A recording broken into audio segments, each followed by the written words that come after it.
Ketika saya mengkaji atau mempelajari Islamologi, tujuannya adalah penyajian tersebut untuk menyimpulkan bahwa ternyata yang terbaik adalah Katolik. Maka Islamologi adalah dalam bentuk perbandingan agama. Ketika kemudian terjadi dialog antara saya dengan dosen saya, terutama berawal dari masalah ketuhanan, Tuhan yang Esa, yang satu, yang tauhid, dengan yang trinitas.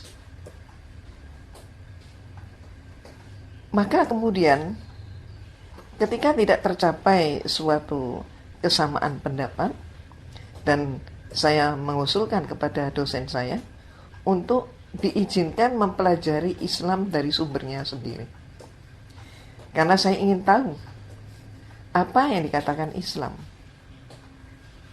tentang konsep Tuhan.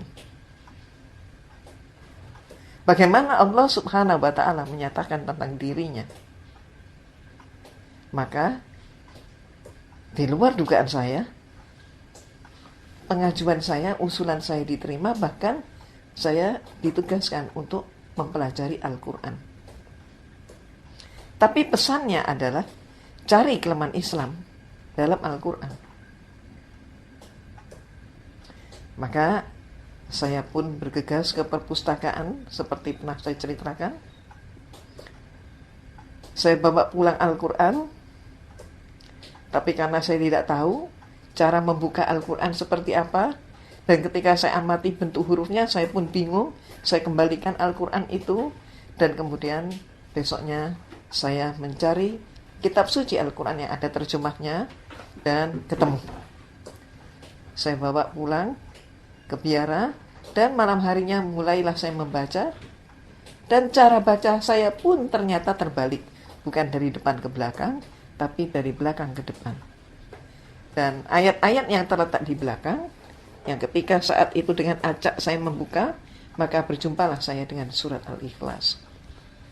Ternyata inilah jawaban Allah. Surat Al-Ikhlas.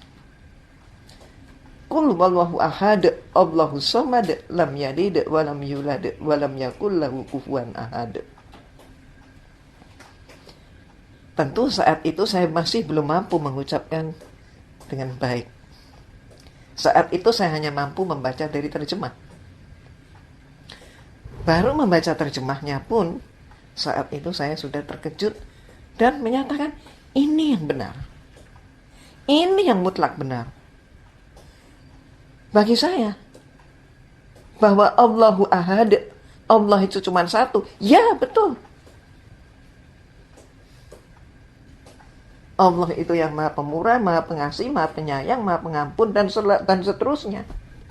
Nggak mungkin kalau dua. Pencipta itu satu. Kalau ada dua, berarti itu ciptaan. Ada tiga dan seterusnya, itu pasti ciptaan. Bahwa Allah itu tempat bergantung semua makhluk. Benar sekali.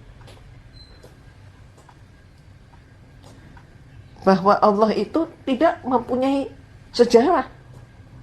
Tidak artinya tidak terikat oleh waktu, tidak berawal, tidak berakhir. Allah itu mandiri.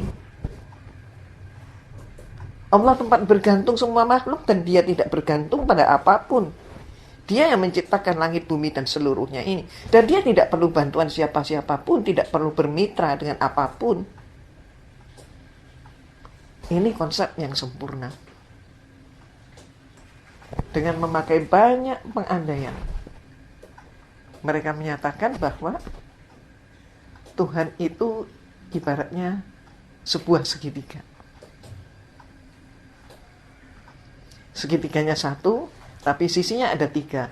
Maka Tuhan itu satu, tapi pribadi Tuhan ada tiga, yaitu Tuhan Bapa, Tuhan Putra, dan Tuhan Roh Kudus. Maka saya jawab, bagaimana kalau kemudian dengan kemajuan ilmu pengetahuan dan teknologi, kemudian Kita lihat saja segi empat.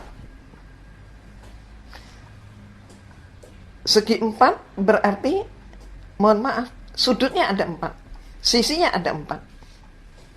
Apakah boleh disimpulkan bahwa Tuhan itu empat pribadi? Berarti ada penambahan.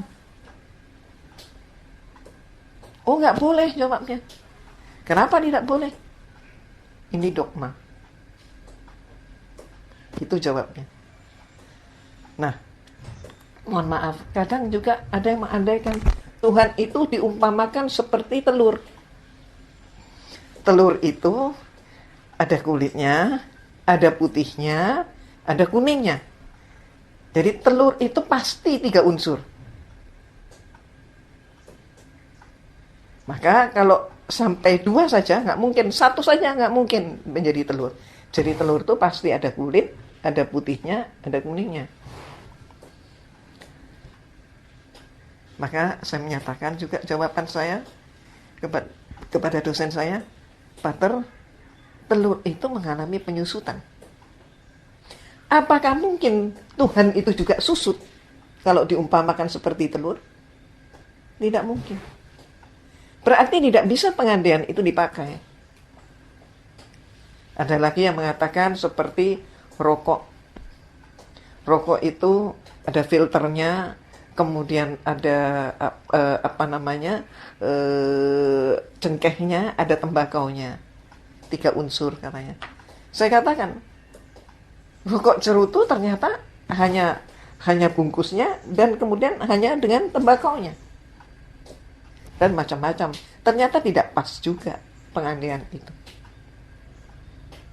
Maka semakinlah saya kokoh dengan pendapat saya bahwa Al-Quran adalah kalam Allah. Dan Al-Quran sudah menjawab pertanyaan bahwa ternyata Allah itu ahad. Yang menyatakan adalah Allah subhanahu wa ta'ala. Allah menyatakan dirinya bahwa dia adalah ahad. Dia adalah satu-satunya pengelola langit dan bumi, pencipta langit dan bumi, pengurus langit dan bumi, dan semua yang menghidupkan maupun yang mematikan. Intinya, dosen saya ingin menyimpulkan bahwa Kristen, khususnya Katolik, adalah yang terbenar. Tapi ternyata hasilnya saya justru meragukan. Dan saya mendapatkan bahwa ternyata konsep tauhid, konsep Tuhan, konsep tauhid di dalam Islam itulah yang benar. Allahu Akbar.